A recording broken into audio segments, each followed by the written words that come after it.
ఒక్క ఓటు, ఒకే ఒక్క ఓటు రాజకీయ జీవితాలనే మార్చేస్తుందనడానికి నిదర్శనం.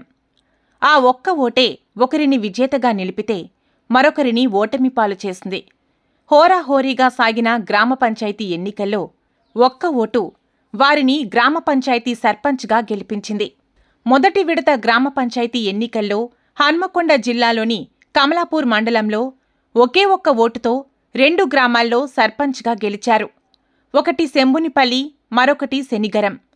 ఈ 2 గ్రామాల్లో వీరిద్దరు సర్పంచ్లు ఒక్క ఓటుతోనే విజయం పొందారు. శంభునిపల్లి గ్రామంలో 1359 ఓట్లు ఉండగా 113 ఓట్లు పోలయ్యాయి.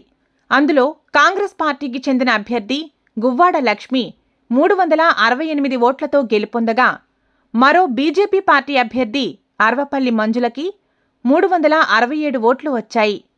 81% పోలింగ్ కాగా కేవలం ఒకే ఒక ఓటు లక్ష్మిని సర్పంచ్గా నిలిపింది. ఇక శనిగరం గ్రామంలోని 3380 ఓట్లు ఉండగా 2877 ఓట్లు పోలయ్యాయి. ఇక్కడ 85% ఓటింగ్ జరగగా 1153 ఓట్లు బీజేపీ అభ్యర్థి కొత్తపల్లి రాజుకి, 1152 ఓట్లు బీఆర్ఎస్ అభ్యర్థి మాదాజీ సంపత్కి వచ్చాయి. ఈ 2 గ్రామాల్లో ఇద్దరు అభ్యర్థులు కేవలం ఒకే ఒక్క ఓటుతో గెలిచి సర్పంచ్ పదవిని కైవసం చేసుకున్నారు.